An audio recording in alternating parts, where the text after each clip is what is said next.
नमस्कार, मैं हूं डॉक्टर हिमांशु त्यागी, पीडियाट्रिक कार्डियोलॉजिस्ट मतलब बच्चों का हृदय रोग विशेषज्ञ।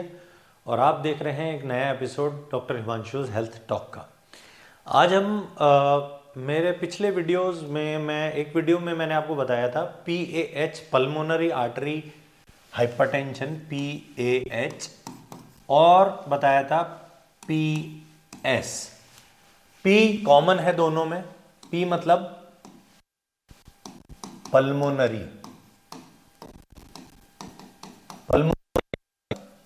फेफड़ा,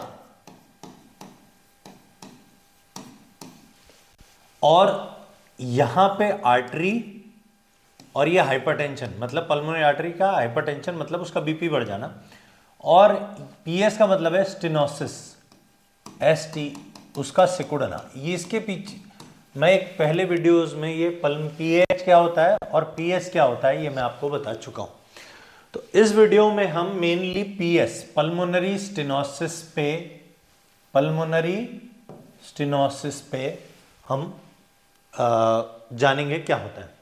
तो उसके लिए हमें एक बार और हार्ट की संरचना देखनी पड़ेगी। ये है नॉर्मल हार्ट, जिसके 4 भाग होते हैं। राइट एट्रियम नंबर 1, मैं इसको नंबर 1, 2, 3, 4 इसलिए बोलता हूं जिससे आपको समझने में आसानी हो।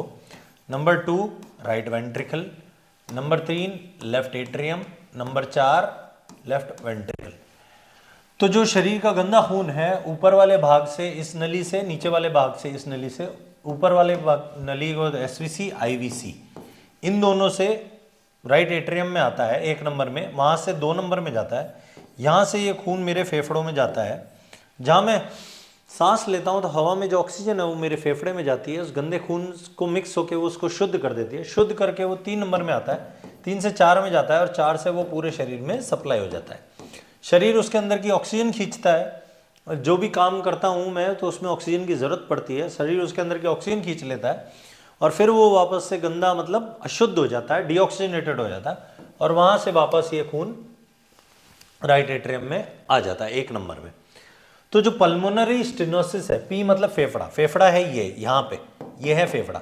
पल्मोनरी आर्टरी ये वाली है जो राइट वेंट्रिकल, हार्ट के राइट वेंट्रिकल मतलब 2 नंबर भाग से गंदा खून लेकर जाती है फेफड़ों में अच्छा होने के लिए, ऑक्सीजनेट करने के लिए।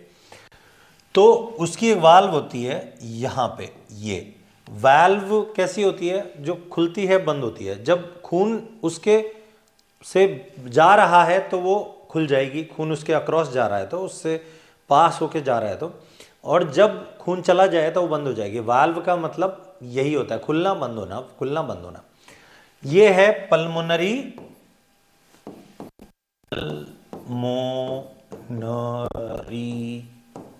वाल्व। तो पल्मोनरी वाल्व का स्टेनोसिस, पल्मोनरी वाल्व की सिकुड़न, मतलब ये पल्मोनरी वाल्व जब खुलनी चाहिए तो ये प्रॉपर ऐसे खुलनी चाहिए, ऐसे बंद, ऐसे खुलनी चाहिए। लेकिन पल्मोनरी स्टेनोसिस में ये पूरी नहीं खुलती। किसी में बिल्कुल ही सुई जितनी खुलती है, किसी में इतनी खुलती है, किसी में मतलब ये सिकुड़ी हुई है, ये पूरी तरह से नहीं खुल पा रही। तो उसके कारण क्या होता है, जो राइट वेंट्रिकल से खून फेफड़ों को पहुंचना चाहिए वो पूरी तरह से नहीं पहुंच पाता। और क्योंकि राइट वेंट्रिकल ये 2 नंबर के भाग को बहुत ताकत लगानी पड़ती है खून को फेफड़ों तक पहुंचाने के लिए, क्योंकि बीच में रास्ता छोटा है, बीच में वाल्व की सिकुड़न है। तो राइट वेंट्रिकल की जो उसकी दीवार है वो काफी मोटी हो जाती है, बहुत ही ज्यादा मोटी हो जाती है कुछ में। तो वो इतनी मोटा, और कई बार वो मोटी होने के बाद कई बार ये राइट वेंट्रिकल जो है वो फैल जाता है। एक टाइम आता है कि राइट वेंट्रिकल मतलब 2 नंबर का भाग इतना थक जाता है कि भाई अब मैं बहुत दम लगा चुका हूं, अब मैं इससे ज्यादा नहीं कर सकता, यहां से खून नहीं भेज सकता, और ये कई बार मतलब ये फैल जाता है, हार्ट बड़ा हो जाता है। राइट वेंट्रिकल की जो पंपिंग है उसकी ताकत है वो भी कम हो जाती है, फंक्शन कम हो जाता है।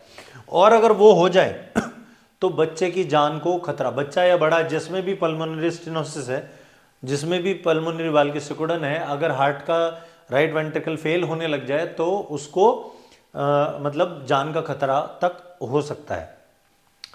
अब इसमें अगर हम ये बोलें कि अपन अगली साइड में हम ये देखेंगे, ये 3 तरीके से बोलते हैं। मैं दोबारा हार्ट बनाता हूं पल्मोनरी स्टेनोसिस के लिए फटाफट से। ये राइट वेंट्रिकल है जहां से पल्मोनरी आर्टरी निकली, ये पल्मोनरी वैल्व है। तो अगर वैल्व का प्रॉब्लम है तो ये वैल्वर पल्मोनरी स्टेनोसिस बोलते हैं। अगर ये वैल्व के नीचे है, वैल्व के नीचे मतलब राइट वेंट्रिकल और वैल्व के बीच में, मतलब वहां पे मसल, वहां की जो मांसपेशी है वो बढ़ गई है और उसकी वजह से रास्ता छोटा है, तो उसको बोलते हैं सब वैल्वर, वैल्व के नीचे। कई बार इसको इन्फंडिबुलर भी बोलते हैं, मतलब इन्फंडिबुलर भी होता है इन आपकी रिपोर्ट में, इनफंडिब्यूलर, मतलब इन्फंडिबुलम इस भाग को कहते हैं जो वैल्व के नीचे होता है, तो इन्फंडिबुलर भी बोलते हैं उसको। कई बार ये पल्मोनरी स्टेनोसिस DCRV मतलब डबल चेंबर आरवी, वहां पे भी स्टेनोसिस होता है, मतलब ये जो राइट वेंट्रिकल है इसके बीचों बीच मसल है और उसको हम कई बार बोलते हैं DCRV, मतलब ये सब वैल्वर, वैल्व के नीचे ही है, सब वैल्वर ही है ये सब। तो ये DCRV भी आप एक तरीके से कह सकते हैं वैल्व के नीचे ही होता है। और एक होता है कि भाई वैल्व तक सब कुछ ठीक है, वैल्व के ऊपर प्रॉब्लम है यहां से, तो वैल्व और फेफड़ों के बीच में यहां पे प्रॉब्लम है, तो ये यहां से सिकुड़ी हुई है ऊपर, तो इसको बोलते हैं सुप्रा वैल्वर्स, वैल्व के सुप्रा ऊपर, सुप्रा वैल्वर पल्मोनरी स्टेनोसिस PS, सुप्रा वैल्वर PS। तो सब वैल्वर वैल्व के नीचे, वैल्वर मतलब वैल्व के ऊपर सिकुड़न, और सुप्रा वैल्वर मतलब उससे ऊपर सिकुड़न। तो अगर ये सिकुड़न है, अच्छा कई बार क्या होता है ये सिकुड़न इतनी ज्यादा होती है कि खून जो है वो पिन पॉइंट, मतलब बहुत ही कम खून इस वैल्व के द्वारा जा रहा होता है, तो वो कई बार नियोनेट, मतलब जो 1 महीने से छोटा बच्चा होता है उसको हम नियोनेट बोलते हैं, 28 दिन से छोटा, तो उस बच्चे में कई बार ये इस बीमारी को लेकर पैदा होते हैं, तो उसको बोलते हैं critical, CRITICA, critical pulmonary stenosis. ये सबसे खराब सबसेट होता है क्रिटिकल पल्मोनरी स्टेनोसिस में, क्योंकि आप जानते हैं यहां से राइट वेंट्रिकल से फेफड़ों तक खून तो जाना चाहिए, लेकिन क्योंकि क्रिटिकल है हार्डली कोई खून जा रहा है, मतलब बहुत ही कम, तो जब फेफड़ों में खून नहीं जाएगा तो अच्छा कैसे होगा, ऑक्सीजनेट कैसे होगा, ऑक्सीजनेट नहीं होगा तो 3 नंबर में कैसे आएगा, 3 नंबर में नहीं आएगा 4 नंबर में, और शरीर में कैसे अच्छा खून जाएगा। तो जब ये होता है तब ये डक्ट डिपेंडेंट होता है, डक्ट डिपेंडेंट, वो मैं आगे आने वाली क्लासेस में आपको उसका समझाऊंगा, थोड़ा सा मैं बताने की कोशिश करता हूं कि ये और यहाँ के बीच में एक नली होती है जब बच्चा माँ के गर्भ में होता है, ये मैं आपको पहले ही बता चुका हूँ, उसको हम DA बोलते हैं, डक्टस आर्टेरियोसस। तो जब वो खुली रह जाए तो हम उसको बोलते हैं P मतलब पेटेंट डक्टस आर्टेरियोसस।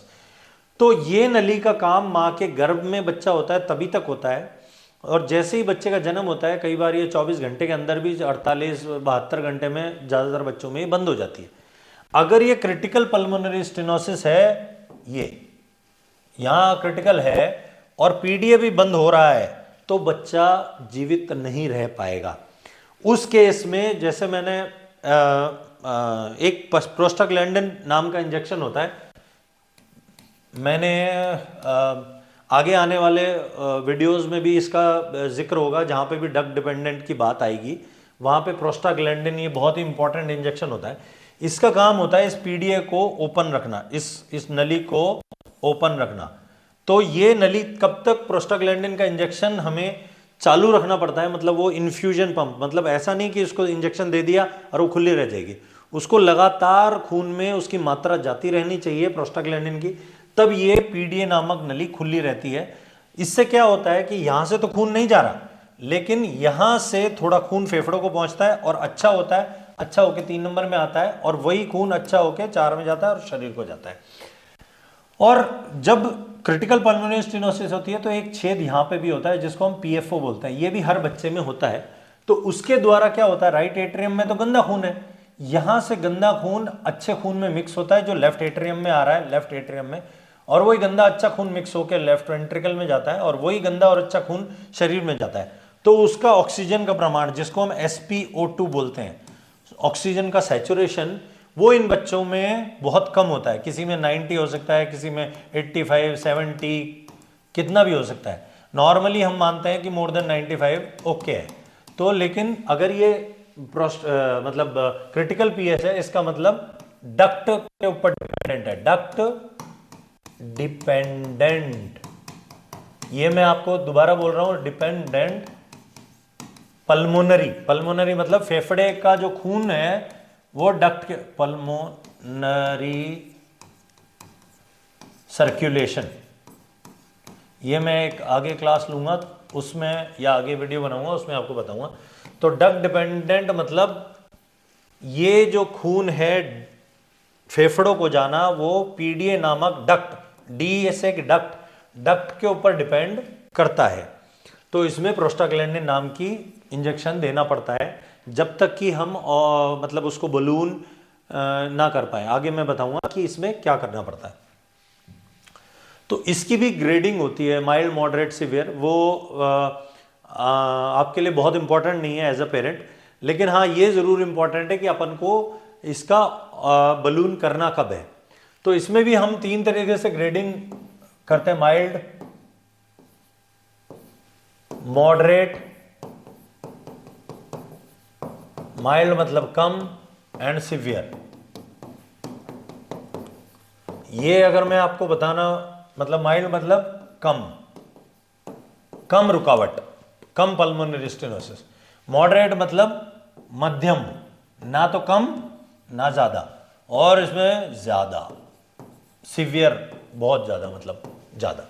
तो सीवियर में तो अपन को करना ही करना है, कभी कभार मॉडरेट में भी हमें करना पड़ता है।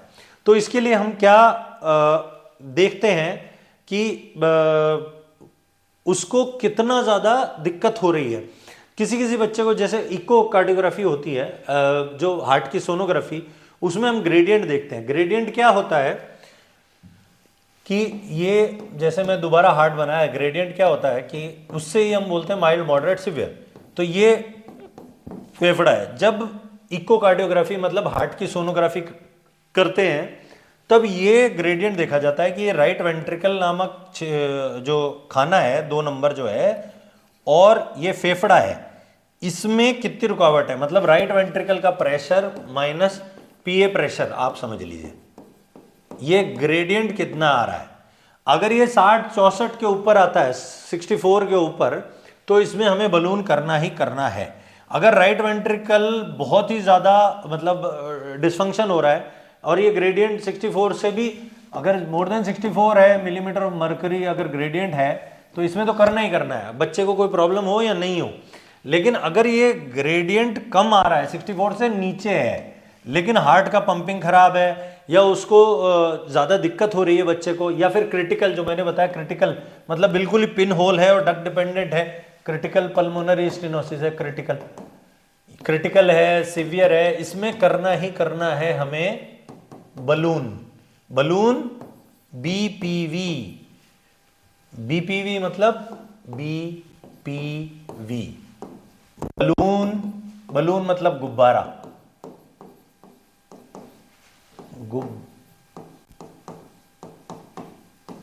गुब्बारा। पी मतलब मैं पहले ही बताता हूं,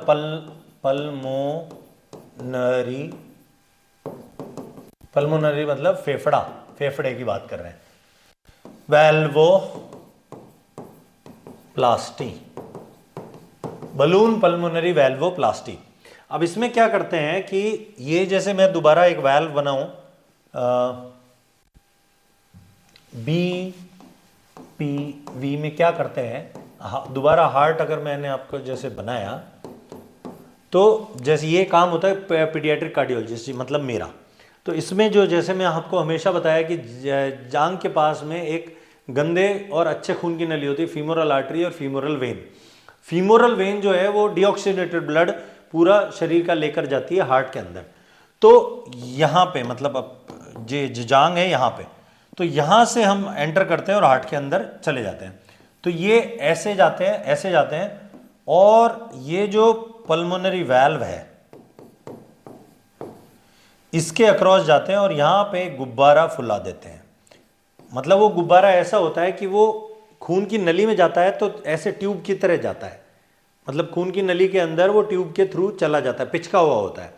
और जब वो यहाँ पर पहुँच जाता है, उसमें एंजियोग्राफी से देख लेते हैं, खून की नलियों में डाई डाल के देखते हैं, एक्सरे जो होता है सियाम, मैं कैथ लैब पहले बता चुका हूँ, वहाँ उसमें देख लेते हैं कि वो अपनी सही पोजीशन पे पहुँच चुका है, उसके कुछ मार्कर्स होते हैं, तब ये गुब्बारे को फुला दिया जाता है।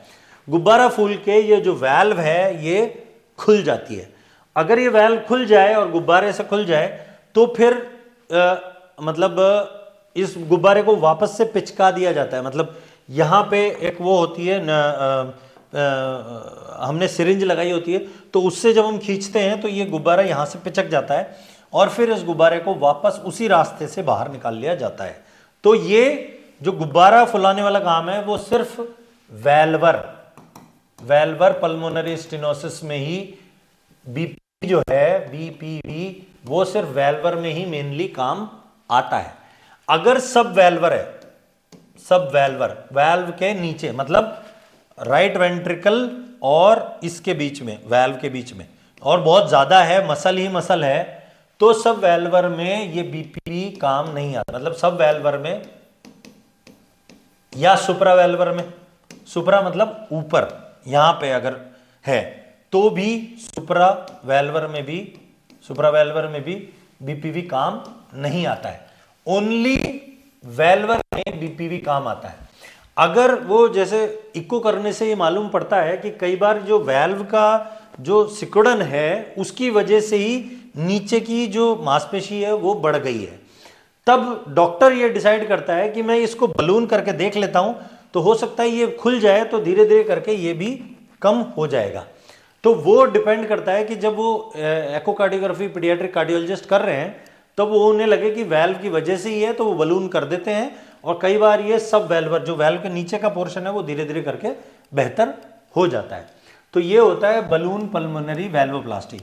कुछ बार वेल्व इतनी ज्यादा ठोस होती है, डिस्प्लास्टिक होती है, कि ये वेल्व का सिकुड़न होने के बावजूद भी बलून बीपीवी, बलून काम नहीं आता है, तो उस केस में हार्ट का ऑपरेशन करके ही इस वेल्व को खोलना पड़ता है, या फिर ऑपरेशन करके सब वेल्वर, वेल्व के नीचे या सुप्रा वेल्वर को भी ऑपरेशन करके चीरा दे करके ही हम कई बार खोल सकते हैं।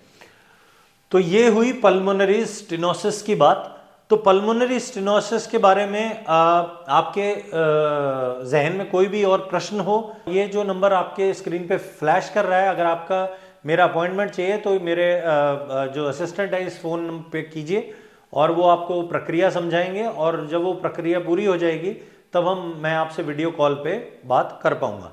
तो तब तक के लिए मुझे आज्ञा दें, नेक्स्ट वीडियो में एक नई जानकारी के साथ मैं वापस हाजिर होऊंगा। नमस्कार।